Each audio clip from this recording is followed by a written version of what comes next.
Olá, eu sou o professor Bispoeto, seu professor de língua portuguesa. Silêncio, sono e alimento de Bispoeta. Silêncio, sono e alimento para manter mente saudável. Leitura, um papo agradável, meditação e movimento. Cabe muito mais na lista, pois somos todos diferentes. Para agradar todas as gentes, a relação merece revista. Boa música, chinelão e roupa confortável tornam o dia agradável e melhora a sensação de que a vida vale a pena. O trabalho flui tranquilo, o dia parece ter mais brilho, toda chateação é pequena diante de tanta beleza. Os olhos veem além, as ondas do mar vão e vêm, a vida é plena de grandeza. Não existe uma só receita que contemple todos os gostos e iguale todos os rostos. Nenhuma pessoa é perfeita.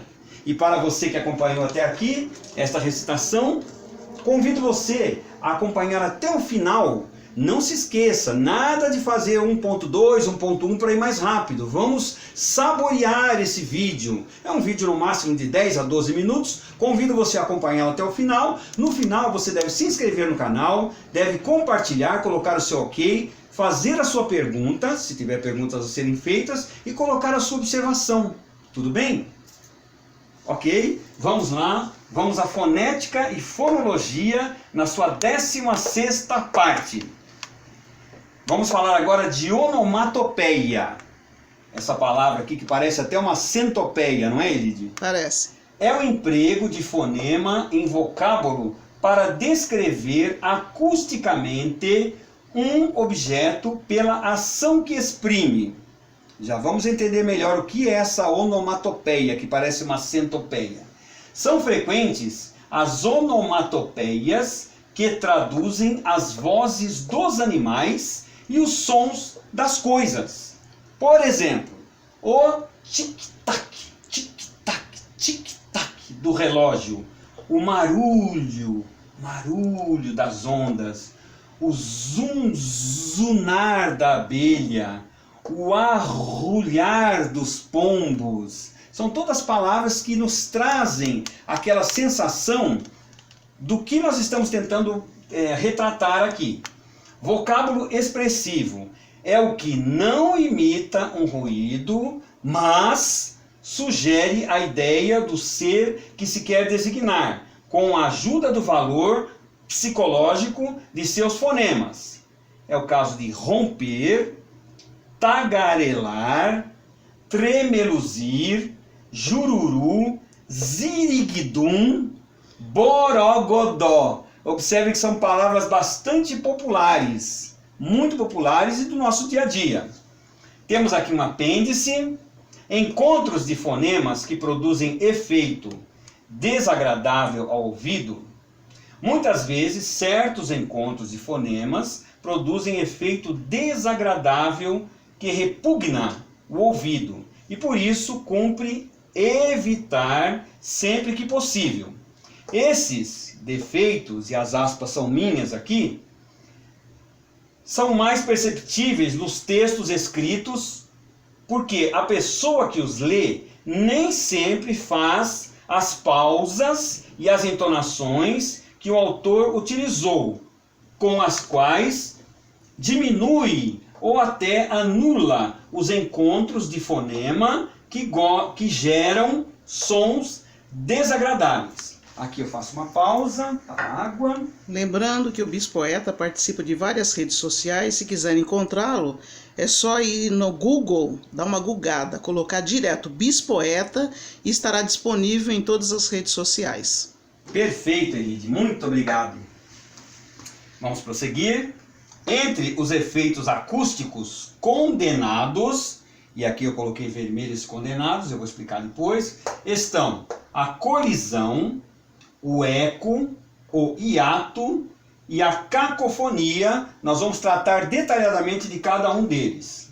Colisão é o encontro de consoantes que produz desagradável efeito acústico. Vamos ver se é desagradável mesmo. Se eu tenho de morrer na flor dos anos, meu Deus, não seja já. Essa é uma citação, é um fragmento de Casimiro de Abreu. Vocês sentiram uma cacofonia? Sentiram um som desagradável nesse já já? Seja já? Sim. Você sentiu, Elide? Eu senti, seja já. Seja já. Mas não chega a ser um som tão desagradável, tanto que Casimiro de Abreu não se preocupou com isso.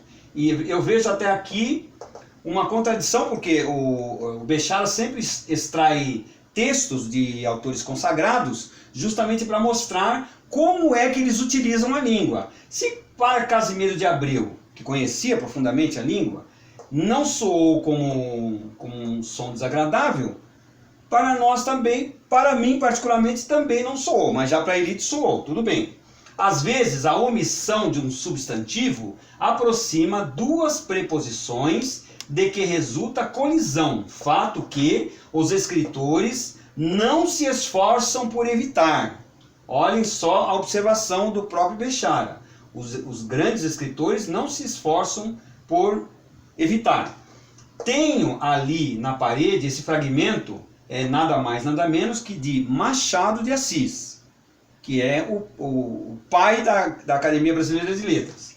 Tenho ali na parede o retrato dela ao lado do marido dela, tais quais na outra casa. Perceberam aqui o do? Então seria, tenho ali na parede o retrato dela ao lado do retrato do marido dela. Para evitar essa repetição, ele colocou esse dodô. Machado de Assis ele preferiu sintetizar dessa forma. A voz da nova mestra era doce, não daquela doçura de sua mãe, um canto de pássaro, mais que uma voz humana. Aqui nós temos o de José Lins do Rego. Então percebam que são dois grandes nomes da nossa língua portuguesa que não se incomodaram tanto com isso, falaram, não, vou colocar dessa forma mesmo. Perceberam? É tudo uma questão de escolha. Muito bem. Também, quase sempre, não se evita a colisão do tipo de no número, na nave, na nossa vida, etc. E aqui eu não vou poder deixar de dizer do suave na nave, que a gente ouve tanto, suave na nave. Pode-se, sem ser obrigatório, fugir à colisão mediante substituição de no, num, na, etc. por em o, em a, em um, etc. Em o número, em a nave, que vai acabar ficando em o número, em a nave. Nós vamos acabar criando uma outra situação também que vai acabar não sendo favorável. Vamos ver com relação ao eco.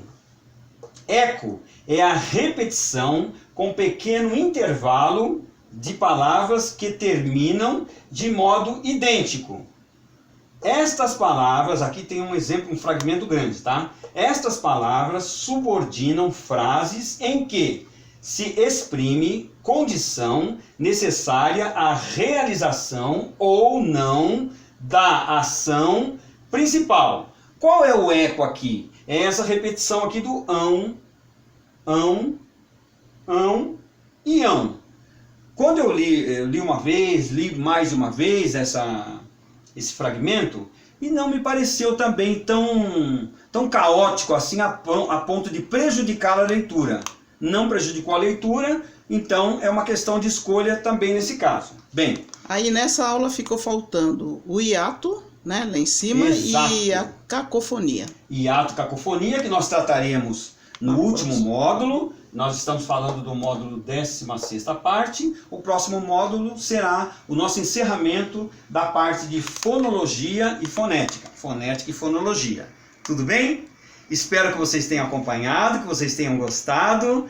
As aulas de língua portuguesa são sempre um refrigério, eu gosto dessa palavra, um refrigério para a nossa alma. Por quê? Porque nós estamos tratando de um dos grandes segredos de hoje, dos dias de hoje, que é comunicação.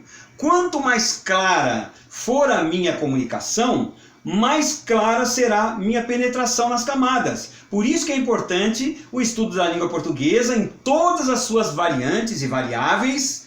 É importante nós sermos poliglotas dentro da nossa própria língua, conhecendo até, se possível, um pouco de espanhol, um pouco de italiano, um pouco de inglês, porque assim, em qualquer tipo de conferência que nós vamos participar, nós poderemos dar a nossa opinião e poderemos entender perfeitamente o que está sendo tratado. Tudo bem? Sejam muito felizes e fiquem com Deus.